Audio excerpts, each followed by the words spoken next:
Bab 241, di bawah pengepungan brutal. Ketika Wang Xiaolong tiba di tempat kejadian, Zhao Su dan Zheng Fu sedang bertarung melawan 4 orang di langit. Orang yang bertarung melawan Zheng Fu tidak lain adalah Tuan Lilu, Li Molin, sedangkan Zhao Su bertarung 1 lawan 3 leluhur keluarga Yao San, dan 2 orang lainnya dari Dewa Templar, yang terlihat jelas dari jubah tetua Dewa Templar di jubah mereka punggung. Tapi, Yao Fei tidak terlihat. Di bawah, di jalan, anggota prosesi pernikahan keluarga Guo terbaring di genangan darah merah. Tidak jauh di sudut jalan, Guo Tai memblokir di depan Wang Min dengan sisa jumlah murid keluarga Guo, dikelompokkan bersama dalam lingkaran pertahanan. Melihat saudara perempuannya dan Guo Tai masih aman dan sehat, Wang Xiaolong menghela napas lega. "Kakak laki-laki!" Wang Min berteriak ketika dia melihat Wang Xiaolong dan dengan cepat berlari ke sisinya bersama Guo Tai. "Apakah kalian berdua baik-baik saja?" Wang Xiaolong prihatin. "Kami tidak terluka." Wang Min dan Guo Tai menggelengkan kepala. Ketegangan Wang Xiaolong menghilang mendengar mereka tidak terluka. Pada saat ini, suara angin bersiul terdengar di langit saat sosok-sosok bergegas ke tempat pertempuran. Semua orang menoleh untuk melihat bahwa itu adalah leluhur Kaisar Duanren dan keluarga Guo Chen, sedang pergi. Melihat itu adalah Kaisar Duanren dan Guo Chen, Li Molin, yang sedang melawan Zheng Fu, melakukan serangan telapak tangan yang kuat untuk mendorong mundur Zheng Fu, meneriakkan perintah kepada rekan-rekannya. Zheng Fu menghadapi serangan telapak tangannya secara langsung. Sebuah ledakan menggelegar memisahkan keduanya dan Li Molin memanfaatkan kesempatan itu, menghilang ke dalam kehampaan dalam sekejap. 3 orang lainnya, Yao San dan 2 tetua Templar Dewa, melakukan hal yang sama. Ketiganya menyerang Zhao Su habis-habisan dengan serangan telapak tangan, menghilang ke dalam kehampaan setelah mendorong Zhao Su mundur. Beberapa detik setelah keempatnya melarikan diri, Kaisar Duanren dan Guo Chen tiba, ekspresi wajah mereka serius, dengan amarah mendidih di bawahnya. Terutama Guo Chen. Wajahnya menjadi gelap menghadap pemandangan tubuh murid keluarga Guo yang terbaring di genangan darah mereka sendiri. Keluarga Yao bertindak terlalu jauh. Guo Chen meraung rendah dengan gigi terkatup, menahan amarahnya. Kebencian yang intens membara di matanya. Hari ini adalah peristiwa besar yang menggembirakan bagi keluarga Guo, namun Yao San begitu tidak tahu malu hingga mengabaikan status saint realmnya, menyerang Guo Tai dan murid-murid ini. Tindakan ini memicu kemarahan Guo Chen. Tiba tidak jauh di belakang Kaisar Duanren dan Guo Chen adalah Duan Wuhan dan sekelompok pakar keluarga Guo. Namun, pernikahan itu adalah urusan penting dan tidak ada gunanya melewatkan waktu yang baik. Jadi Guo Chen menginstruksikan ahli keluarga Guo untuk membereskan masalah sementara dia meminta pendapat Wang Xiaolong tentang pengaturan pernikahan, dan kemudian melanjutkan untuk mengirim Guo Tai kembali ke Guo Mansion bersama Wang Min, dikawal oleh ahli keluarga Guo. "Chuan muda, leluhur keluarga Yao dan orang-orang itu, apakah Anda ingin kami tanda tanya?" Setelah kelompok Guo Tai meninggalkan tempat kejadian, Zhao Su mendekati Wang Xiaolong, bertanya. Wang Xiaolong malah menggelengkan kepalanya, tidak perlu mengejar. Meskipun Yao San itu hanyalah Saint Order, dengan para ahli Dewa Templar dan bantuan Li Molin, mengejar dan membunuhnya bukanlah hal yang mudah. "Duanren," Wang Xiaolong melihat ke arah Kaisar Duanren di sampingnya, "aku perlu menyusahkanmu untuk mengunci kota dan mencari apakah ada Dewa Templar dan murid keluarga Yao." Kaisar Duanren menjawab dengan sopan santun, "Noble Wang muda terlalu sopan, tidak ada masalah sama sekali. Itu adalah sesuatu yang harus kita lakukan." Wang Xiaolong mengangguk. Mengikuti permintaan Wang Xiaolong, Guo Chen juga mengirim ahli keluarga Guo untuk menyisir kota kekaisaran. Kira-kira 1 jam kemudian, sisa prosesi pernikahan keluarga Guo tiba di rumah Guo bersama Guo Tai dan Wang Min. Dengan kedatangan Guo Tai dan Wang Min yang aman di rumah Guo, keluarga Wang pergi. "Lagi, bagaimana kalau kita mencoba berdamai dengan keluarga Yao?" Dalam perjalanan, Su Yan menyarankan dengan wajah khawatir. Dia telah mendengar tentang leluhur keluarga Yao San dan beberapa ahli Templar Dewa membantai banyak anggota prosesi pernikahan keluarga Guo di tengah jalan. Wang Xiaolong memandang ibunya, memperhatikan garis kekhawatirannya yang dalam, dia menggelengkan kepalanya sambil berkata, "Ibu, bahkan jika kita setuju untuk berbicara tentang perdamaian, keluarga Yao tidak akan setuju." Mengabaikan dendam pribadi yang dimiliki Wang Xiaolong dengan Yao Fei, fakta bahwa Wang Xiaolong membakar fondasi keluarga Yao selama ribuan tahun Yao Menar menjadi abu tidak berbeda dengan membakar semua kemungkinan perdamaian di antara mereka. Selain itu, dia tidak ingin berdamai dengan keluarga Yao. Su Yan menghela nafas dalam hati mendengar jawaban putranya. Padahal, jauh di lubuk hati dia sudah tahu itu tidak berguna dan tidak mungkin. Tapi para Dewa Templar, Su Yan ragu-ragu. Saat menyebut Dewa Templar, bahkan Wong Peng menunjukkan ekspresi khawatir. Sebenarnya leluhur keluarga Yao bukanlah ancaman, itu adalah Dewa Templar di belakangnya. Dari percakapan Zhao Su, Zhang Fu, Ye Uming, dan Fei Hao, baik Wong Peng dan Su Yan memahami sampai batas tertentu seperti apa keberadaan yang menakutkan dari Dewa Templar itu. Hegemoni tirani yang bahkan harus diwaspadai oleh seluruh kekaisaran Duanren. Ibu, ayah, yakinlah, suatu hari akan tiba ketika aku akan memusnahkan Dewa Templar dengan tanganku sendiri. Wang Xiaolong mengucapkan sumpah itu perlahan. Dan hari ini tidak akan terlalu jauh. Baik Wong Peng dan Su Yan mengira Wang Xiaolong menghibur mereka, jadi tidak ada yang mengatakan apa-apa lagi tentang topik itu. Sekitar 1 jam kemudian, Wang Xiaolong, Wong Peng, Su Yan, dan Wang Xiaohai tiba di rumah Guo. Ketika mereka tiba di depan pintu masuk, leluhur keluarga Guo Chen, Guo Shi Wen, Guo Shi Yuan, dan Guo Tai sudah menunggu mereka secara langsung. Dipimpin oleh Guo Chen secara pribadi, rombongan berjalan ke aula utama, duduk dalam 2 bagian. Kaisar Duanren telah tiba. Tak lama setelah Wang Xiaolong dan yang lainnya duduk, terdengar suara kepala pelayan keluarga Guo Zhang Yue mengumumkan kedatangan Kaisar Duanren dari luar. Kaisar Duanren secara langsung. Semua orang yang hadir bingung, tetapi mereka berdiri dan keluar untuk menyambut Kaisar. Terlepas dari itu, hari ini adalah pernikahan saudara perempuannya, sehingga Wang Xiaolong dapat dianggap sebagai setengah tuan rumah. Kaisar secara pribadi datang untuk jamuan makan, Wang Xiaolong memang harus pergi dan menyambutnya. Selamat, selamat, Tepat ketika Wang Xiaolong dan yang lainnya melangkai gapura, Kaisar Duanren masuk dengan senyum lebar, menangkupkan tinjunya sebagai salam. Wang Xiaolong dan Guo Chen juga menangkupkan tinju mereka sebagai salam. Duan Wuhan mengikuti di belakang Kaisar Duanren juga menangkupkan tinjunya, memberi selamat kepada Wang Xiaolong dan Guo Chen dengan hormat. Selain Duan Wuhan, ada seorang wanita cantik dengan sikap mulia bersama mereka. Wang Xiaolong menebak wanita ini pasti ibu Duan Wuhan dan dia benar. Kaisar Duanren memperkenalkannya sebagai ibu Duan Wuhan. Kedatangan Kaisar Duanren langsung memeriahkan perjamuan. Banyak kekuatan yang datang untuk memberi selamat, semua berdiri dan memberi hormat. Suasana gembira memenuhi udara saat anggur dan tawa mengalir. Dengan Kaisar Duanren, kelompok itu pindah ke aula yang lebih pribadi dan duduk. Namun, Wang Xiaolong tidak melonggarkan kewaspadaannya. Dia menginstruksikan Zhao Su, Zhang Fu, dan Ye Uming untuk mengawasi sekeliling untuk situasi tak terduga yang tiba-tiba. Leluhur tua keluarga Yao mungkin kabur setelah gagal mencapai tujuannya, menyergap tim prosesi pernikahan, tetapi Wang Xiaolong punya firasat bahwa semuanya tidak akan berakhir dengan mudah. Selain itu, ada yang aneh dengan ketidakhadiran Yao Fei hari ini. Ketika suasana jamuan paling meriah, seorang penjaga keluarga Wang menerobos masuk sampai dia berada di depan Wang Xiaolong. "Cuan muda, sebuah pesan datang, lebih dari selusin cabang perdagangan 9 tripod dikepung secara brutal. Lebih dari selusin cabang 9 tripod commerce dikepung secara brutal." Aula besar menjadi sunyi dalam sekejap.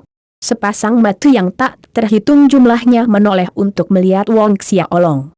Cahaya ganas berkilauan di mata Wang Xiaolong, tidak perlu bertanya, perdagangan 9 tripod yang dikepung secara brutal pastilah hasil karya keluarga Yao dan Dewa Templar. Bab 242, Racun tak terbentuk. Lebih dari selusin cabang 9 tripod commerce dikepung secara brutal. Seperti Wong Xiaolong, mereka yang hadir di pesta pernikahan dengan mudah menebak dalangnya adalah keluarga Yao dan Dewa Templar. Semua orang di aula tetap diam karena tidak ada yang berani mengganggu kontemplasi Wong Xiaolong. Itu sangat sunyi sehingga orang bisa mendengar pin drop. "Cuan muda, haruskah saya melakukan perjalanan ke cabang?" Detik berlalu dan Zhang Fu tiba-tiba berdiri sambil berkata. Wong Xiaolong malah menggelengkan kepalanya atas pertanyaannya, "Tidak perlu.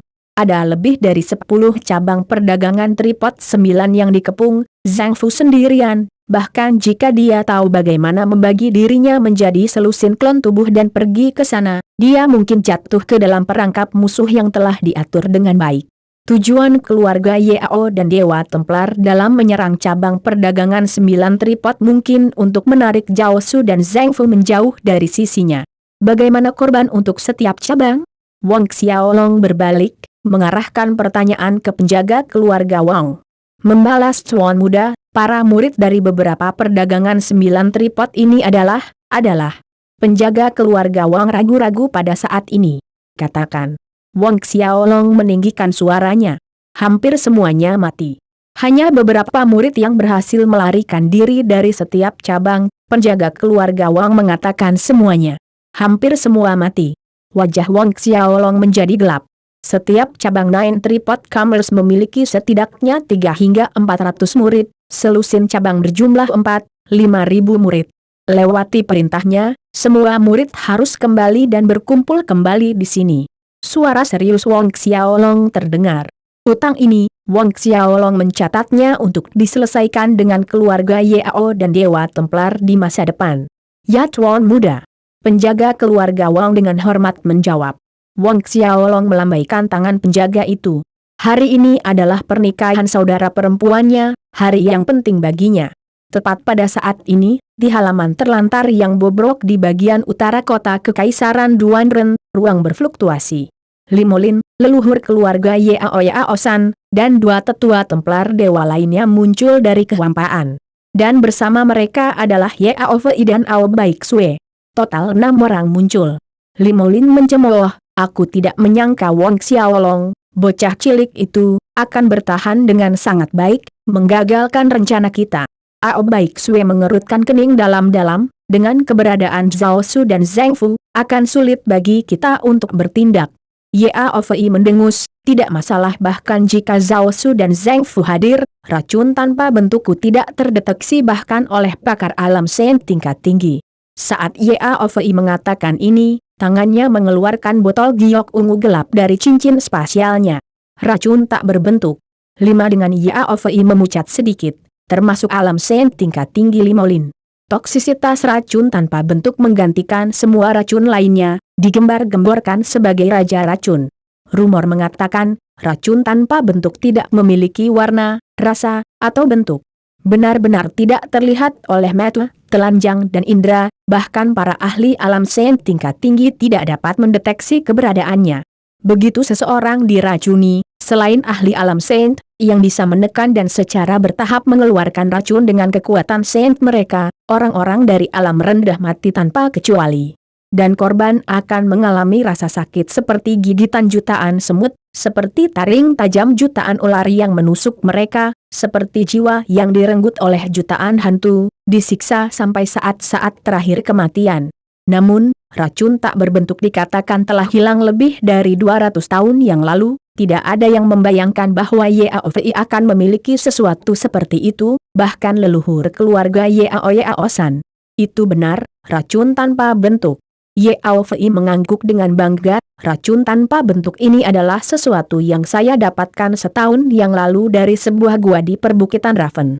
Saya sudah menginstruksikan salah satu server anggur gua mansion untuk mencampurkan racun ini ke dalam anggur perayaan yang disajikan hari ini di jamuan makan." Sebuah cahaya kejam melintas di mata Yao Fei, ketika Wong Xiaolong, bajingan itu, meminum anggur, hehe. Nyatanya, dia sudah bisa membayangkan wajah Wong Xiaolong terdistorsi oleh rasa sakit dan kesengsaraan. Limolin dan yang lainnya menarik napas dengan tajam. Jika semuanya berjalan sesuai dengan apa yang dikatakan Yao Fei, hari ini, pernikahan Guo Mener akan berubah menjadi pemakaman massal. Tidak hanya Wong Xiaolong akan mati dalam siksaan, setiap anggota keluarga Wong, semua keluarga Guo dan murid-muridnya, para tamu yang datang untuk memberi selamat kepada keluarga Guo, dari para bangsawan hingga leluhur kekuatan besar dan kecil, semuanya akan menemui ajalnya. Titik. Hanya leluhur keluarga Guo Chen, Zhao Su, Zhang Fu, dan Kaisar Duanren yang bisa selamat. Bukankah ini terlalu berlebihan? Leluhur tua Yao San berkata dengan alisnya yang berkerut. Duan Wuhan dan Permaisuri Fei juga ada di dalam istana Guo. Duan Wuhan adalah putra kesayangan Kaisar Duanren, penerus kekaisaran Duanren, sedangkan Permaisuri Fei adalah selir kesayangan Kaisar Duanren, juga ibu kandung Duan Wuhan.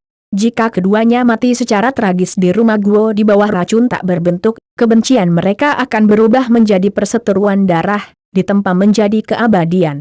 Jika itu yang terjadi, keluarga Yao tidak dapat dibangun kembali di tanah kekaisaran Duanren lagi. Yao Fei tahu apa yang dikhawatirkan leluhur keluarganya, mengatakan, leluhur, Duanren tidak akan membiarkan kita bahkan jika kita tidak membunuh Duan Wuhan. Karena memang begitu, mengapa kita harus peduli pada Duan Wuhan belaka? Selain itu, kita akan menghancurkan kekaisaran Duanren cepat atau lambat. Membunuh Duan Wuhan sekarang seperti mencabut salah satu lengan orang tua itu. Bukankah itu jauh lebih menguntungkan bagi kita? Mendengar ini, Yao San mengangguk setuju. Pada saat ini, Guo Manor sekali lagi dipenuhi dengan suasana gembira. Sebagian besar, itu karena Wong Xiaolong menekan hal-hal yang berkaitan dengan serangan terhadap cabang Nine Tripod Commerce sehingga pesta pernikahan tidak terlalu terpengaruh.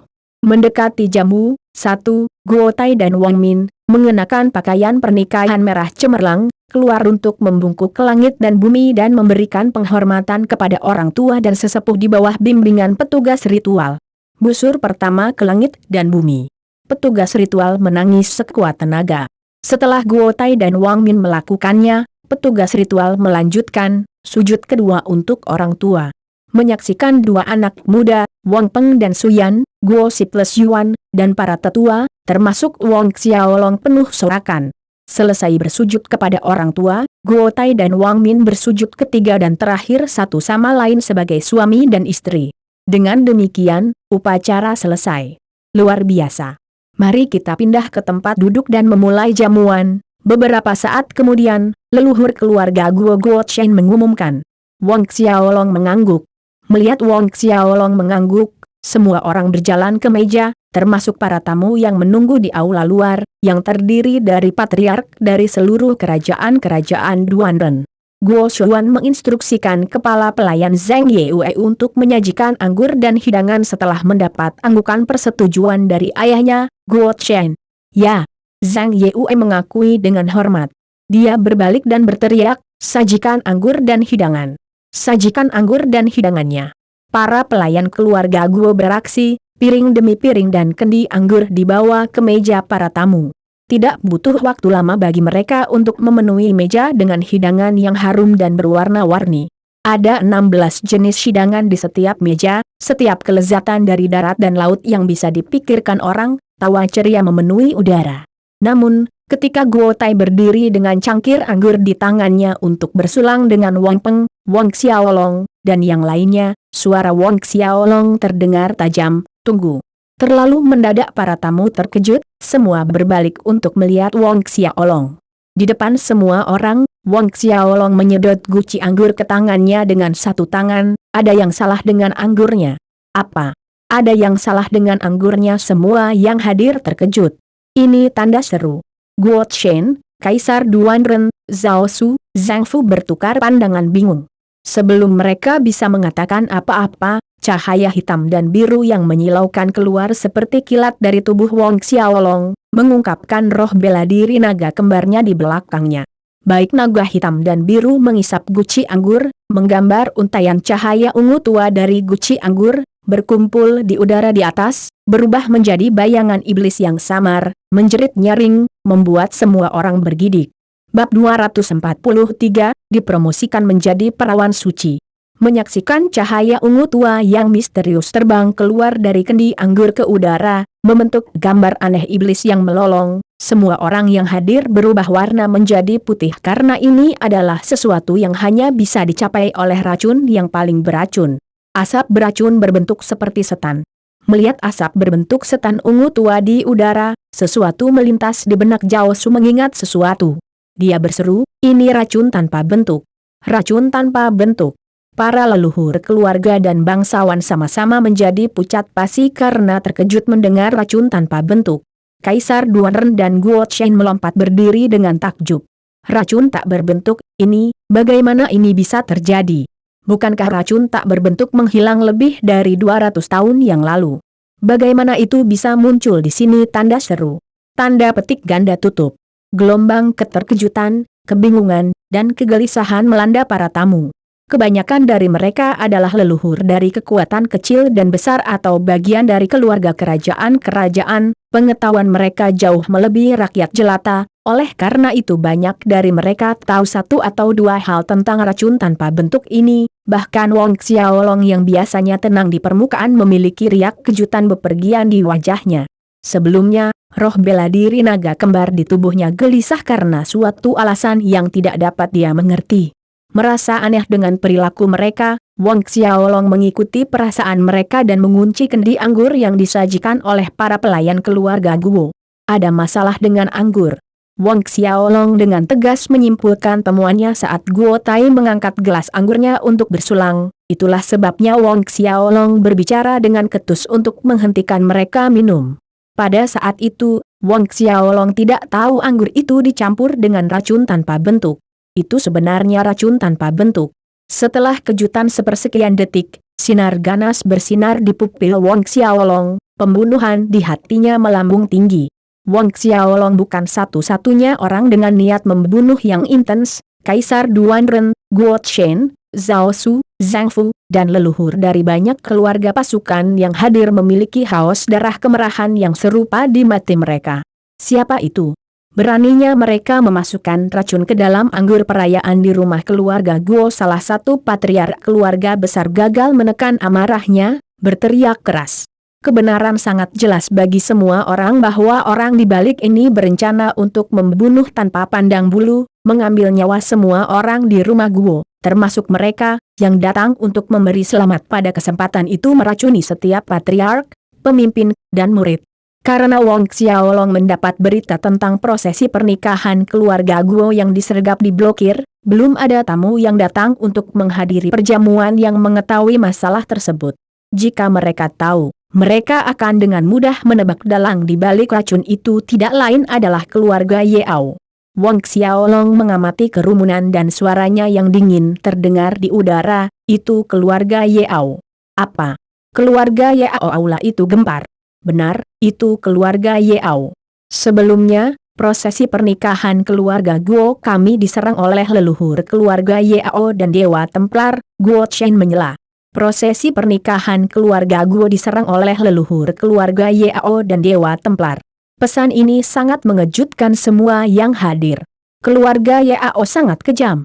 Merencanakan agar kita semua mati di sini. Kita harus membalas, memusnahkan semua murid keluarga Yao. Benar, bunuh semua murid keluarga Yao.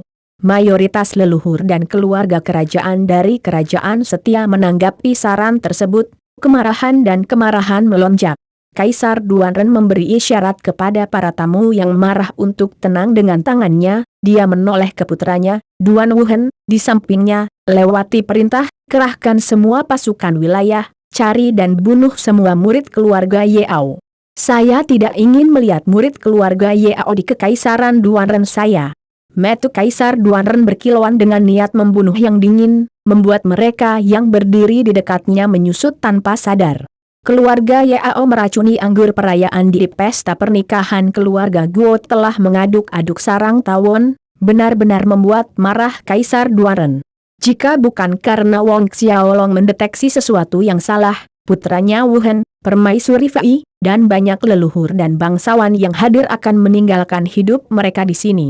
Merasakan niat membunuh yang menakutkan datang dari Kaisar Duanren, hanya satu pikiran yang terlintas di benak orang-orang yang hadir, keluarga Yao melakukannya kali ini. Meskipun Wong Xiaolong membakar markas keluarga Yao hingga rata dengan tanah, Masih ada banyak cabang keluarga Yao di seluruh kekaisaran di kota-kota kecil terpencil dan tanah yang kurang subur. Namun, kali ini mereka benar-benar dicabut dari tanah. Pada titik ini, Wang Xiaolong menghadapi Guo Xuan dengan ekspresi sedingin es, tangkap dan tahan semua pelayan yang bertanggung jawab atas makanan dan anggur hari ini, interogasi mereka satu per satu. Guo Chen dan Guo Si plus Yuan akhirnya terbangun dan menyadari salah satu poin penting. Betul sekali. Meskipun masalah ini diatur oleh keluarga Yao dari bayang-bayang, itu tidak akan berhasil jika tidak ada metu-metu di antara para pelayan keluarga Guo. Anggur tidak akan tercemar racun. Segera, Guo Chen menginstruksikan agar semua pelayan yang bertanggung jawab atas makanan dan anggur yang disajikan malam ini ditangkap dan ditahan. Namun, tak lama kemudian, kepala pelayan Zheng Yeu kembali untuk melaporkan semua pelayan yang bertanggung jawab atas makanan dan anggur meninggal karena keracunan. Apa? Semuanya mati karena racun? Wajah Guo Chen jelek. Jelas, ini adalah langkah lain dari keluarga Yao. Guo Chen mendidih karena marah dan frustrasi. Ubah semua anggur dan hidangan perayaan, ubah segalanya. Beberapa saat kemudian, Guo Chen berkata kepada Guo Siwen. Meskipun sisa anggur tidak ditentukan untuk diracuni, Guo Chen masih mengganti semuanya sebagai tindakan pencegahan keamanan. Guo Xuan bertindak cepat. Untuk mengakomodasi acara sebesar itu, Guo Mansion membuat persiapan cadangan. Ketika hidangan dan anggur baru dikirim dan dinyatakan aman oleh Wang Xiaolong, semua orang santai dan mengangkat cangkir mereka. Tapi, suasana gembira itu terasa berkurang karena ketakutan yang tak terduga. Pada saat yang sama, di halaman terbengkalai yang sama di sisi utara kota Kekaisaran Duanren, wajah Yao Fei berkerut mengerikan. Dia sudah mendapat pesan yang mengatakan bahwa Wang Xiaolong mengetahui tentang racun tanpa bentuk. Tapi leluhur keluarga Yao San terlihat lebih buruk, dia bisa membayangkan pemandangan seperti apa yang akan dihadapi oleh sisa-sisa murid keluarga Yao yang akan datang. Yayasan keluarga Yao yang telah dia bangun dengan susah payah selama 1000 tahun terakhir akan berubah menjadi abu-abu di tanah. Aku tidak menyangka Wang Xiaolong, bajingan kecil itu, benar-benar dapat mendeteksi racun tanpa bentuk. Ao Baik Sui mendengus dengan dingin. Yao Fei menyeringai, hasil ini juga bagus, membiarkannya mati dengan begitu mudah berarti melepaskannya terlalu enteng. Saya ingin membunuhnya dengan tangan saya sendiri, biarkan dia merasakan hidup yang lebih buruk daripada kematian. Limolin menyela, Lilu diketahui memiliki garis keturunan suku dewa bermutu tinggi dan penasihat kuil telah memilihnya untuk dipromosikan menjadi perawan suci. Dia tidak boleh mencari tahu tentang ini. Yao Fei dan yang lainnya mengerti maksud Limolin. Baiklah, kita kembali. Limolin berkata dengan dingin dan cemberut. Kami akan mencari peluang lain di masa depan untuk membunuh Wang Xiaolong, bocah cilik itu. Dengan kedipan, tubuhnya bergoyang dan menghilang ke dalam kehampaan. Sisanya mengikuti satu demi satu dan halaman bobrok yang ditinggalkan kembali sunyi. Malam tiba dan lingkungan sekitar menjadi sunyi. Pada jam ini, keluarga Wang sudah kembali ke Southern Hill Estate dari Guo Mansion. Berdiri dengan tenang di halaman rumahnya, Wang Xiaolong merenungkan peristiwa hari itu, dari prosesi pernikahan keluarga Guo dan cabang perdagangan 9 tripod diserang hingga racun tanpa bentuk dalam anggur, matanya menjadi semakin dingin. Dewa Templar, keluarga Yao, dia harus memusnahkan mereka sedini mungkin. Keesokan paginya, Wang Xiaolong keluar dari aula kuil Ksumi dan menuju ke aula besar perkebunan. Melihat kedua orang tuanya hadir, Wang Xiaolong ragu sejenak sebelum memberitahu mereka tentang rencananya untuk menuju ke Bedlamlands. Apa? Lebih lama, kamu akan pergi lagi? Semangat tinggi Su Yan menjadi murung. Melihat ekspresi ibunya, Wang Xiaolong merasakan sedikit rasa bersalah. Mendesah dalam diam, dia mengangguk, ya, ibu. Perjalanan ke Bedlamlands ini adalah sesuatu yang harus dia lakukan, bukan hanya karena batu roh kelas 1.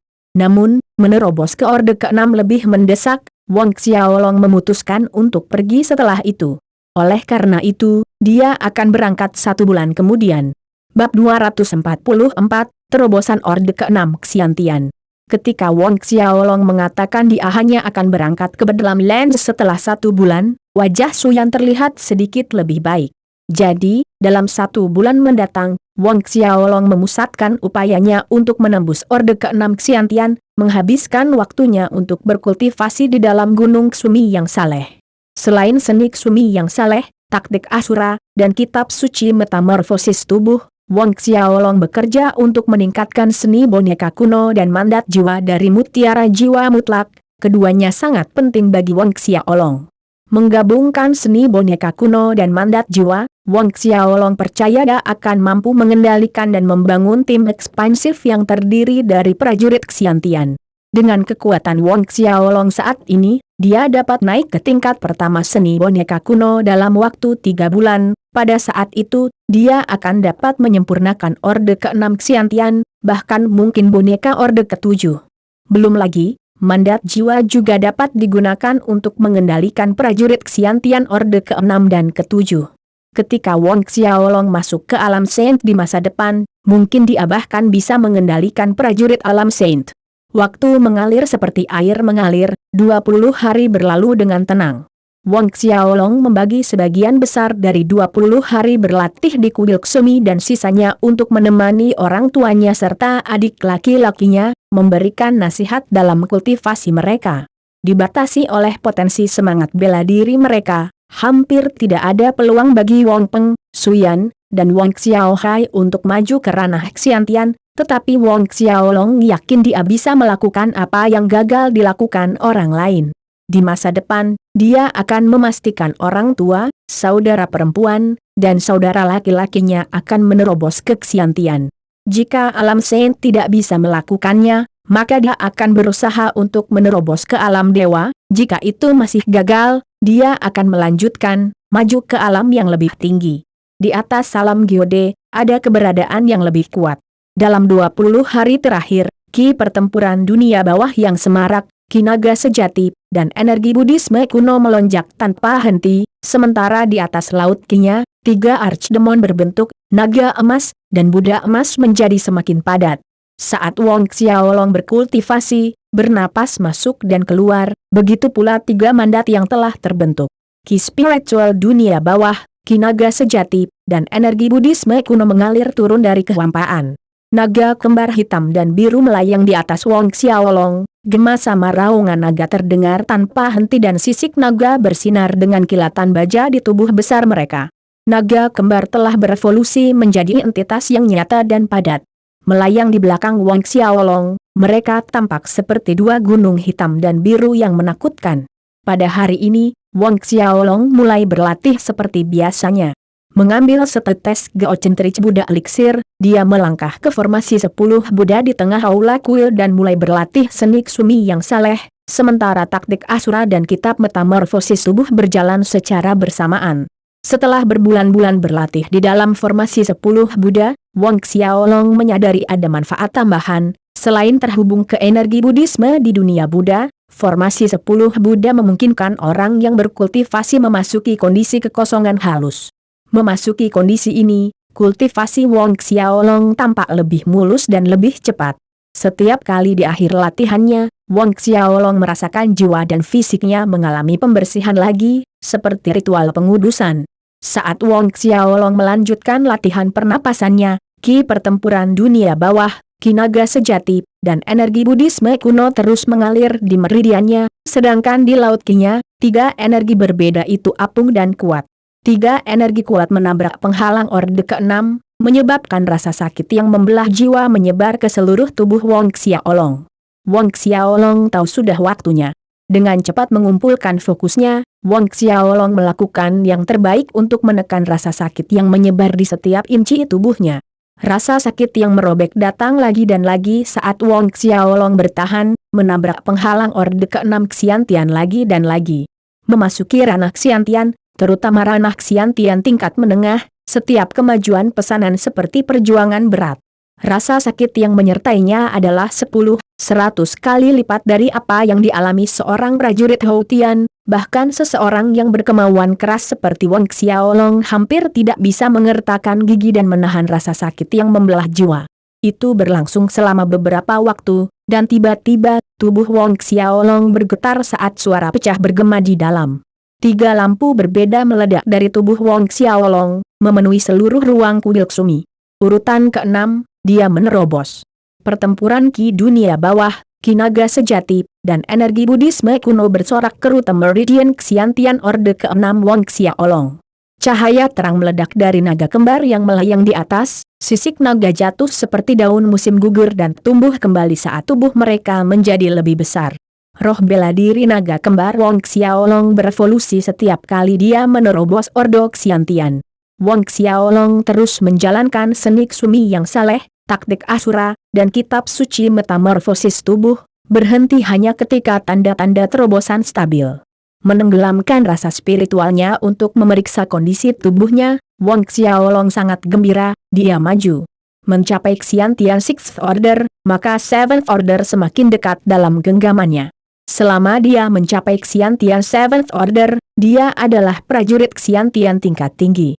Tidak peduli di kerajaan mana, seorang prajurit Xiantian tingkat tinggi memiliki status yang sangat tinggi. Namun, Wong Xiaolong tidak segera berangkat ke Bedlam Lands, dia meluangkan waktu untuk menghabiskan waktu bersama keluarganya. Kakak perempuannya Wang Min juga datang ke Southern Hill Estate untuk berkunjung beberapa kali setelah menikah dengan keluarga Guo. Menyaksikan pasangan pengantin baru ini bertingkah manis dan cantik, Wong Xiaolong senang untuk mereka dan puas. Adiknya telah memilih orang yang tepat. Tak pelak, pasangan mesra itu juga membuat Wong Xiaolong memikirkan Lilu, wanita muda yang mengenakan gaun putih yang mengalir, memperlihatkan 2 lesung pipi yang indah saat dia tertawa. Aku ingin tahu apa yang dia lakukan sekarang, Wong Xiaolong bertanya-tanya pada dirinya sendiri. 10 hari datang dan pergi. Dalam 10 hari ini, Wong Xiaolong telah dengan kuat menstabilkan terobosannya baru-baru ini, bahkan meningkatkan seni boneka kuno dan mandat jiwa. Awalnya, menurut perkiraan Wong Xiaolong, dia membutuhkan waktu setidaknya 3 bulan untuk mencapai tingkat pertama seni boneka kuno, tetapi hanya 2 bulan berlalu dan dia sudah mencapai tingkat pertama. Saatnya menuju ke Bedlam Lands. Pada hari ini, Wong Xiaolong keluar dari GODLYMT. Ksumi, bergumam pada dirinya sendiri. Tanah Bedlam. Selain membeli batu roh tingkat 1 di Tanah Bedlam, Wong Xiaolong memiliki motif lain, untuk membangun kekuatannya sendiri, kekuatan yang benar-benar miliknya. Wong Xiaolong bertujuan untuk membangun kerajaan baru yang kuat dengan tangannya sendiri. Dan Bedlam Lands adalah pilihan yang sempurna untuk ini, dia baikan di mata 3 benua, menyelamatkannya dari banyak masalah karena tidak berkonflik dengan kerajaan lain. Di aula besar, ketika Suyan mendengar Wong Xiaolong pergi ke Bedlam Lands, terlebih lagi, pergi sendirian, kata-kata terbang dari bibirnya, lagi, kamu ingin pergi ke Bedlam Lands sendirian, tanda seru. Tidak. Tentang Tanah Bedlam, Suyan telah mendengarnya dari Zhao Su dan Zheng Fu, dia sadar bahwa tempat itu dipenuhi dengan pembunuhan, kekejaman, dan orang jahat. Benar Tuan Muda, terlalu berbahaya bagimu untuk pergi ke Bedlam Lands sendirian. Entah aku atau Zheng Fu, salah satu dari kami harus menemanimu, Zhao Su mencoba membujuk. Zheng Fu menindaklanjuti, itu benar Tuan Muda. Bedlam Lands sangat berbeda dari kerajaan Buddha terberkati. Di Bedlam, bahkan prajurit Orde ke-10 Xiantian bisa kehilangan nyawanya kapan saja. Wong Xiaolong bersikeras, jangan bicara lagi, saya telah memutuskan untuk melakukan perjalanan sendirian. Dia ingin menggunakan waktu untuk menggiling, bagaimana mungkin dia tidak menyadari bahaya dan risiko yang terlibat? Selain itu, kehadiran Zhao Su dan Zheng Fu tidak dapat menjamin perlindungannya sepanjang waktu. Ketika Wang Peng dan Suyan ingin mengatakan lebih banyak, Wong Xiaolong tertawa ringan, ayah, ibu, jangan khawatir, aku pemilik GODLYMT. Ksumi, aku tidak akan mati semudah itu.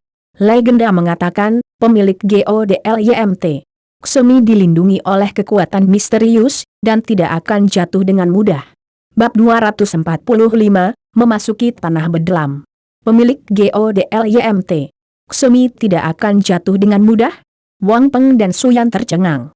Meskipun keduanya menyadari putra mereka memiliki harta karun surgawi, tak satu pun dari mereka pernah mendengar tentang detail khusus ini. Pada titik ini, Zhao Su melangkah maju untuk menegaskan kembali, Tuan Rumah Wang, apa yang dikatakan Tuan Muda itu benar, memang ada legenda seperti itu. Zhang Fu di belakangnya juga mengangguk meyakinkan. Baik Zhao Su dan Zhang Fu memang mendengar legenda yang terkait dengannya. Melihat ini, hati khawatir Wang Peng dan Suyan sedikit mengendur. Meski begitu, Wang Xiaolong tidak bisa melarikan diri ketika Suyan mencengkeram tangannya, memberitahunya selama lebih dari 1 jam dia harus menjaga dirinya sendiri, keselamatan dulu, perhatikan, waspada, jangan berkelahi dengan orang lain, DLL, dan lagi. Wang Xiaolong tersenyum kecut di dalam hatinya saat dia dengan sabar mendengarkan ibunya mengomel selama lebih dari 1 jam. Hampir 2 jam kemudian, Wang Xiaolong mengucapkan selamat tinggal kepada 4 orang yang melihatnya, Wang Peng, Suyan, Zhao Su, dan Zhang Fu. Wang Xiaolong meninggalkan Duanren Imperial City dengan berjalan kaki, dia memiliki roh bela diri naga kembar terbang dan GODLYMT. Ksemi, oleh karena itu dia tidak memerlukan tunggangan. Melihat sosok putranya semakin kecil, redup, dan samar di depan matanya, Suyan tidak bisa menahan air mata. Ini akan baik-baik saja, jangan menangis. Lebih lama berjanji, dia akan kembali dalam 2 tahun. Wang Peng merangkul bahu istrinya, menghiburnya. Suyan mengangguk, menyeka air matanya. Kemudian dia tiba-tiba menambahkan, aku ingin tahu bagaimana keadaan anak Lilu itu. Wang Peng terkejut dengan topik yang tiba-tiba itu, tetapi dia berkata, jangan khawatir, Longgar dan dia pasti akan bersama. Suyan menganggukkan kepalanya lagi. Mereka berempat berbalik dan kembali ke Southern Hill Estate beberapa saat kemudian. Saat ini, di kerajaan tertentu di bawah wilayah kerajaan Duanren, Yaofei sedang mendengarkan laporan bawahannya. Cahaya kegembiraan yang kejam melintas di murid-muridnya. Kamu sangat yakin, Wang Xiaolong meninggalkan Duanren Imperial City sendirian?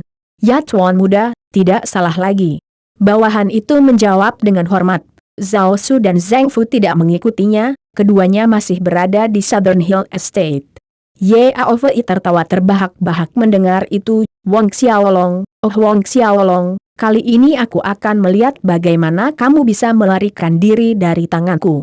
Dia berbalik ke arah bawahannya lagi, apakah kamu tahu ke mana dia pergi? Belum, tambah bawahan itu, tapi dia sedang menuju ke arah tenggara.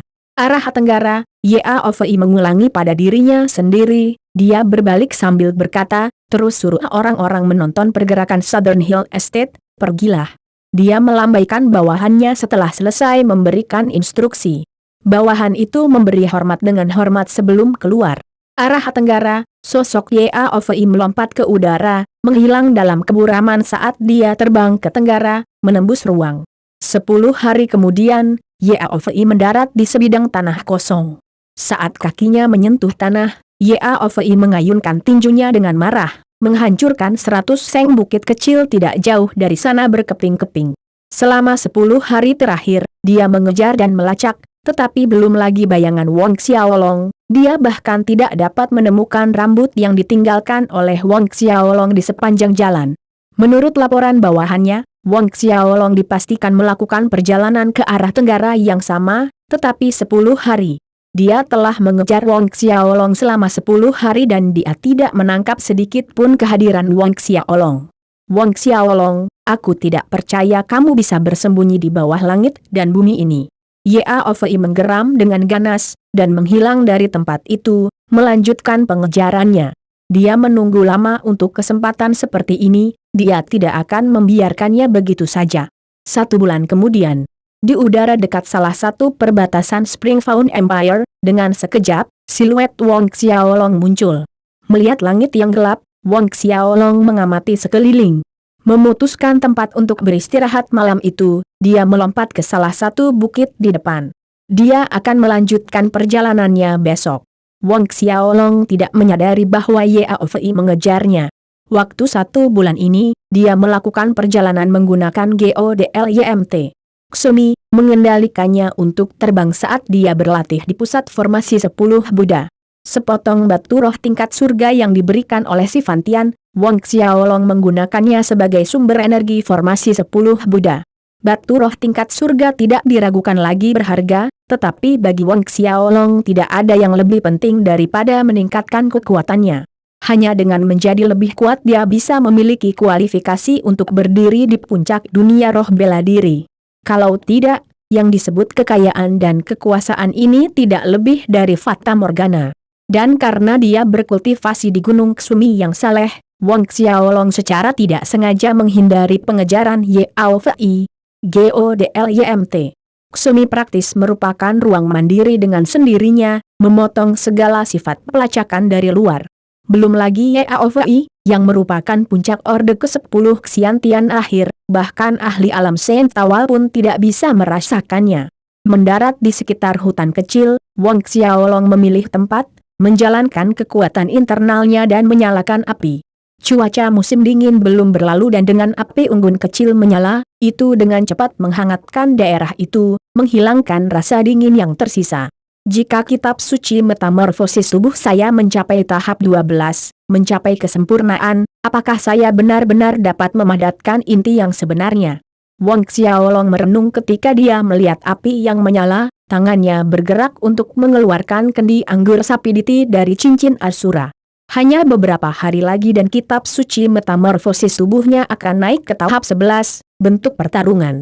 Selama waktunya di bumi, penjelasan yang diturunkan oleh nenek moyangnya menyatakan bahwa dengan menyelesaikan 12 tahap kitab metamorfosis tubuh, seseorang akan memasuki alam kesempurnaan kecil dan kekuatan internal Ki yang sebenarnya di dalam dantian mereka akan berkembang menjadi benar energi esensi.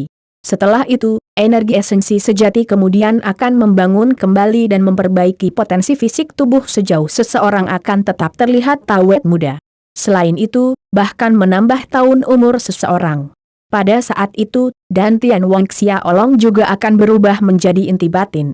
Membawa inti sejati batin, itu akan tumbuh dan berlipat ganda dengan sendirinya, menyerap energi spiritual setiap saat, yang berarti Wang Xiaolong dapat mengolah kekuatan internalnya setiap saat. Poin yang paling penting adalah setelah dantian berevolusi menjadi inti sejati, Wang Xiaolong bisa terbang dengan pedang. Penerbangan pedang, menurut perkiraan Wang Xiaolong, akan jauh lebih cepat daripada terbang dengan najab biru. Menurut legenda kuno, praktisi yang berhasil membentuk inti internal bisa terbang 10.000 li dalam sehari dengan pedang mereka. Ada juga taktik Asura, aku hampir menembus tahap keempat, Wang Xiaolong bergumam pada siapapun. Taktik Asura. Memasuki tahap keempat, Wang Xiaolong dapat membuka mata neraka, yang dapat melihat melalui semua ilusi, menembus semua penghalang ruang, hingga melihat gunung lain di balik gunung. Belum lagi, mata neraka memiliki serangan spiritual yang aneh. Jika Wang Xiaolong membuka mata neraka, itu berarti dia memiliki kartu truf lain di tangannya. Lebih penting lagi, itu akan menyelamatkannya dari banyak masalah. Pagi tiba dan Wang Xiaolong melompat, bolak-balik di udara, melanjutkan perjalanannya ke Bedlamlands. 3 bulan berlalu. Wang Xiaolong akhirnya melintasi benua angin salju, tiba di Bedlamlands. Selain bergegas dalam perjalanan, dia menghabiskan sebagian besar dari 3 bulan berkultivasi di kuil Ksumi, sehingga menghindari masalah yang tidak perlu. Hanya kadang-kadang, ketika Wang Xiaolong tetap berada di hutan belantara, dia akan bertemu dengan beberapa kelompok kecil bandit yang membawa Wang Xiaolong untuk seorang musafir yang rentan. Semuanya dengan mudah diurus oleh Wang Xiaolong. Kekuatan Wang Xiaolong saat ini memungkinkannya untuk dengan mudah menangani 2 rata-rata orde ke-7 Xiantian tanpa banyak berkeringat. Ini adalah Bedlamlands, tanda seru. Wang Xiaolong menatap tanah kering yang luas di depannya, pasir dan debu bergulung-gulung ditiup angin kering. Begitu dia melangkah ke tanah, Wang Xiaolong merasakan aura kematian yang kuat di udara serta energi iblis dan haus darah, kejahatan, dan kesunyian yang tak terlukiskan. Wang Xiaolong menjalankan kekuatan internal dan pertempuran Qi-nya, dengan waspada mempersiapkan segala peristiwa yang tidak terduga. Dia bergerak maju perlahan, tidak tergesa-gesa, ke utara, di mana kota Xin berada, di bagian paling utara Bedlamlands. Aura kematian di depan dan bau darah terlalu pekat setelah terbang selama 2 jam, Wang Xiaolong tiba-tiba berhenti. Kewaspadaannya melonjak.